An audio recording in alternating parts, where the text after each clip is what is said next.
આપણી સંકલ્પ ન્યૂઝ ચેનલને સબસ્ક્રાઇબ અને લાઇક કરો, બેલ આઇકન દબાવો જેથી આવનાર ન્યૂઝ અપડેટ્સની નોટિફિકેશન આપના મોબાઈલ પર સૌથી પહેલા પહોંચે. Like, subscribe and share the video. નમસ્કાર દર્શક મિત્રો, હું છું પૂજા ટંડેલ. સંકલ્પ ન્યૂઝમાં આપનું સ્વાગત છે. હોળી ધૂળેટીના પાવન પર્વ નિમિત્તે અમારા સંકલ્પ ન્યૂઝના દર્શક મિત્રોને હાર્દિક શુભકામના. સમાચારની શરૂઆત કરતા પહેલા એક નજર આજના મુખ્ય સમાચાર પર. વલસાડના ગુંડલાવ નજીક ગાડલાના ગોડાઉનમાં ભીષણ આગ લાગતા દોડધામ. વલસાડના ગુંડલાવ ગામ નજીક ગતરોજ મોડી રાત્રે ગાડલાના ગોડાઉનમાં અચાનક ભીષણ આગ લાગવાથી આ વિસ્તારમાં ભારે ભાગદોડ મચી જવા પામી હતી. આ બનાવને પગલે વલસાડ ફાયર બ્રિગેડને જાણ કરવામાં આવી હતી અને આગ ઉપર કાબુ મેળવ્યો હતો. ત્યારે આ બનાવ અંગે ઘટના સ્થળેથી મળતી માહિતી મુજબ વલસાડના ગુંડલાવ ગામ નજીક ગળોઈ ફાટક પાસે આવેલ ગાડલાના ગોડાઉનમાં ગત મોડી રાત્રે આગ લાગવાનો બનાવ બન્યો હતો. આ બનાવને પગલે આસપાસમાં રહેતા લોકોના જીવ તાળવે ચોંટી ગયા હતા. જોકે આ કેવી વિકરાળ સ્વરૂપ ધારણ કરે તે પહેલા વલસાડ ફાયર બ્રિગેડને જાણ કરવામાં આવતા ફાયર બ્રિગેડની ટીમ તાત્કાલિક સ્થળ ઉપર પહોંચી આગ ઉપર કાબુ મેળવ્યો હતો. જોકે આગ લાગવાનું કારણ હજુ સુધી અકબંધ છે. ત્યારે આ આગ ઉપર કાબુ મેળવ્યા સ્થાનિક લોકોએ રાહતનો શ્વાસ લીધો હતો.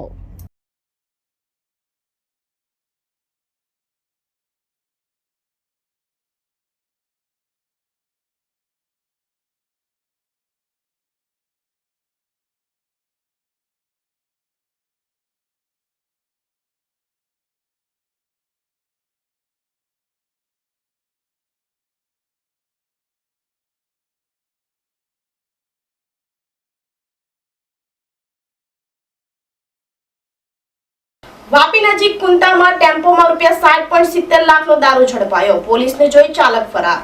5472 નંગ દારૂની બોટલ સાથે કુલ ₹14.70 લાખનો મુદ્દામાલ કબજે કરાયો. જિલ્લા એલસીબી પોલીસે વાપી નજીક કુંતા સડક ફળિયા ગન્નાળા પાસેથી દારૂ ભરેલ ટેમ્પાને ઝડપી પાડ્યો હતો. જેમાં પોલીસે ટેમ્પામાંથી 5472 બોટલ દારૂની કિંમત ₹7,70,400નો દારૂ તથા ટેમ્પો 7 લાખ મળી કુલ ₹14.70 લાખનો મુદ્દામાલ કબજે કરી આરોપી ચાલકને વોન્ટેડ જાહેર કરી તપાસ હાથ ધરી હતી. વાપી ટાઉન પોલીસ મથકેથી મળતી માહિતી મુજબ જિલ્લા એલસીબી પોલીસ વાહન પેટ્રોલિંગમાં હતી. તે દરમિયાન તેઓને બાતમી મળી હતી કે એક ટેમ્પામાં દારૂનો જથ્થો ભરી વાપી નજીકના કુંટા વટાર થઈ હાઈવે તરફ જનાર હોય. તેના આધારે પોલીસે કુંટા સડક ફળિયા ગન્નારા પાસે વોચ ગોઠવી ત્યાં બાતમીવાળો ટેમ્પો નંબર GJ15AV2518 આવતા તેને રોકવાનો ઇશારો કરતા પોલીસને જોઈ ચાલક ટેમ્પો મૂકી ફરાર થઈ ગયો હતો. પોલીસે ટેમ્પો તપાસ કરતા ટેમ્પામાંથી 5472 બોટલ નંગ દારૂનો જથ્થો મળી આવ્યો હતો. પોલીસે દારૂની કિંમત ₹7,70,400 તથા ટેમ્પોની કિંમત ₹7 લાખ મળી કુલ ₹14,70,400નો મુદ્દામાલ કબજે કર્યો હતો. પોલીસે ફરાર ટેમ્પો ચાલકને વોન્ટેડ જાહેર કરી વધુ તપાસ હાથ ધરી હતી.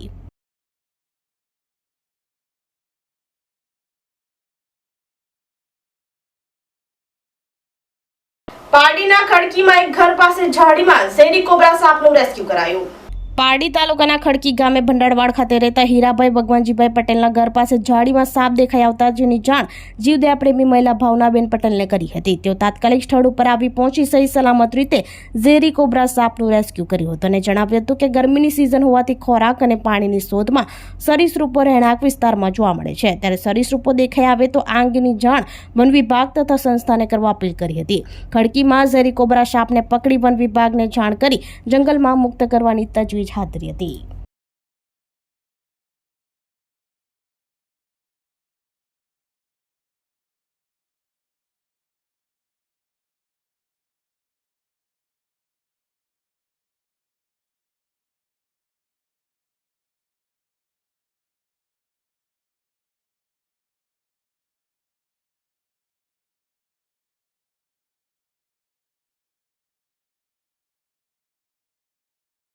ભરૂચમાં 8 વર્ષીય બાળકે પોતાના જન્મદિવસે ચપ્પલ વગર ફરતા બાળકોને 50 જોડી ચપ્પલ આપી અનોખી ઉજવણી કરી. ગરમીની ઋતુમાં ચપ્પલ વગર ફરતા બાળકોને ચપ્પલ, ટોપી, ચોકલેટ આપી જન્મદિવસ ઉજવાયો. ભરૂચ શહેરના સોયબ પાર્કમાં રહેતા મોહમ્મદ સામીએ પોતાના દરેક જન્મદિવસની અનોખી રીતે ઉજવણી કરતો આવ્યો છે. જ્યારે આજે પણ તેણે પોતાના 8મા જન્મદિવસની અનોખી રીતે ઉજવણી કરી હતી. હાલમાં ચાલી રહેલ ઉનાળાની ઋતુમાં ગરીબ અને ફૂટપાથ પર જીવન વ્યતીત કરતા બાળકોને ધોમધકતા તાપમાં ચપ્પલ વગર ફરતા હોય છે. ત્યારે આજે મોહમ્મદ સામીએ પોતાના જન્મદિવસે 50 જોડી ચપ્પલ અને 30 ટોપી સાથે લોકોને ચોકલેટનું વિતરણ કર્યું હતું. જોકે અગાઉ કોરોના મહામારીના સમયમાં તેના જન્મદિવસ નિમિત્તે 1000 માસ્ક વેચી લોકોને કોરોનાથી બચવા માટે પ્રેરિત કર્યા હતા. આ અંગે મોહમ્મદ સામીએ જણાવ્યું હતું કે દરેક બાળકોએ પોતાનો જન્મદિવસ કેક કાપી અને પાર્ટી કરી રૂપિયાનો બગાડ કરતા આ રૂપિયાથી કોઈ જરૂરિયાતમંદની મદદ કરી ખરા અર્થમાં જન્મદિવસની ઉજવણી કરી કહેવાશે હોવાનું જણાવ્યું હતું. ભરૂચથી રિપોર્ટર અવી સૈયદ, સંકલ્પ ન્યૂઝ.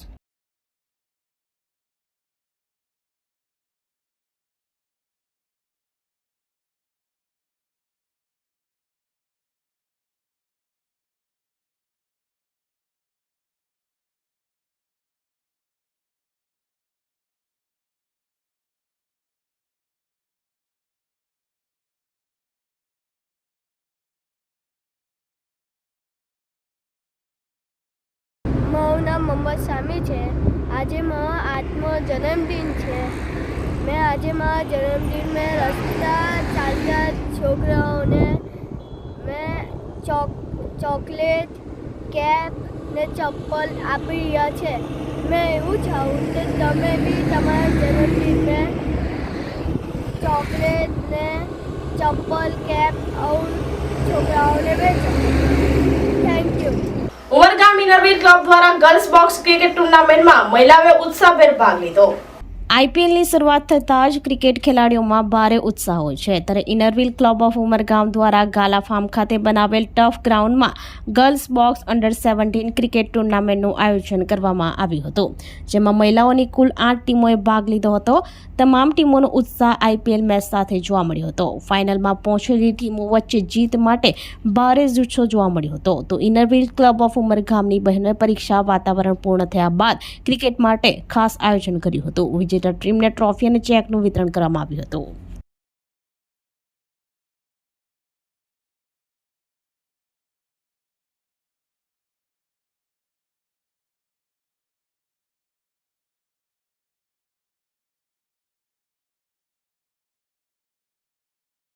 ઉમરગામમાં પહેલી વાર થયું છે તો અમને બહુ મજા આવી, કેમ કે અહીંયા આઈપીએલ બી ચાલુ છે ને અમે જીતાવી છે અહીંયા, તો ટર્ફ બી બહુ મસ્ત બન્યું છે. બસ આ ન્યૂ એક્સપિરિયન્સ હતું, બહુ સારું હતું. આજકાલ અમે લોકો જોઈએ છીએ કે આઈપીએલનું બહુ જ ફીવર ચાલી રહ્યું છે. હર જગ્યા બધા આઈપીએલ જોઈએ છે. તો આવી રીતે જ આજે ઇનરવીલ દ્વારા એક મેચ રાખી ગઈ હતી ટર્ફમાં, ને અમે લોકોને બહુ ખુશી થાય છે કે અમે ફાઇનલ સુધી પહોંચ્યા અને આગળ પણ કોશિશ કરશું. Thank you. Inner Wheel Club of Umargam એ ઓર્ગેનાઇઝ કર્યું છે girls box cricket tournament under 17. આ પહેલીવાર અમે ઇનરવીલ ક્લબે આયોજન કર્યો છે અને અમને ખૂબ જ સારું રિસ્પોન્સ મળ્યું છે. અત્યારે આઈપીએલની સિઝન ચાલુ છે અને બચ્ચાઓનો એક્ઝામ ફીવર ખતમ થયો છે. એ લોકોને કંઈક નવું જોતું હતું, સ્પેશિયલી ગર્લ્સ માટે આપણા અહીંયા કાંઈ નહીં હતું. તો અમે લોકોએ એવી રીતે વિચાર્યું કે આપણે કંઈક નવું આયોજન કરીએ અને એમાં અમને ખૂબ જ સારો રિસ્પોન્સ મળ્યો છે. અમારી પાસે 8 ટીમ્સ હતી અને એ લોકો બહુ જ એક્ટિવલી અને સારી રીતે એ લોકોએ પાર્ટિસિપેટ કર્યો. હાઈએસ્ટ સ્કોર અમારો 178 થયો હતો. ગીર સોમનાથના વેરાવળમાં હોળી પર્વે ભોઈ સમાજ દ્વારા પરંપરાગત યોજાતા ભૈરવનાથના ભક્તોએ દર્શન કર્યા. ગીર સોમનાથ જિલ્લાના વડામથક વેરાવળ શહેરમાં સમસ્ત ભોઈ સમાજ હોળીના તહેવારમાં શારદા સોસાયટી ખાતે વિવિધ પથ્થર, માટી, વાંસ, કાગળ સહિતની વસ્તુઓનો ઉપયોગ કરી શિવના રુદ્ર સ્વરૂપ એવા કાલ ભૈરવ દાદાની 30 ફૂટ ઊંચી વિશાળ મૂર્તિ બનાવે છે. 1 થી 1.5 મહિનાની મહેનત બાદ આ વિશાળ મૂર્તિ બનીને તૈયાર થાય છે. આ મૂર્તિ લોકોના શ્રદ્ધાનું કેન્દ્ર બની છે. દર વર્ષે ગામે ગામથી હજારો લોકો અહીં મૂર્તિ સામે માનતા માનવા અને માનતા ઉતારવા માટે આવે છે. પ્રાચીન કાળથી આ મૂર્તિ બનાવવામાં આવે છે. અહીં માનતા કરનારની માનતા ભૈરવનાથ દાદા અચૂક પૂરી કરે છે હોવાનું ભક્તો જણાવે છે. પ્રતિમાને રંગબેરંગી કાગળ, ચમકતા કાગળ, ફૂલ આભૂષણથી સુશોભિત કરવામાં આવે છે. ધૂળેટી મધ્યાહન સુધી આ કાર્યક્રમ ચાલે છે. વૈદિક મંત્રોચ્ચાર સાથે પૂજન કરવામાં આવે છે. આસ્થા અને શ્રદ્ધા સાથે જોડાયેલ વેરાવળના ભૈરવનાથ દર્શન માટે વેરાવળ, પાટણ શહેર ઉપરાંત આસપાસના ગ્રામ્ય વિસ્તારમાંથી પણ મોટી સંખ્યામાં ભાવિકો ઉમટી પડે છે. ગીર સોમનાથથી રિપોર્ટર વિશાલ તંબોલી, સંકલ્પ ન્યૂઝ.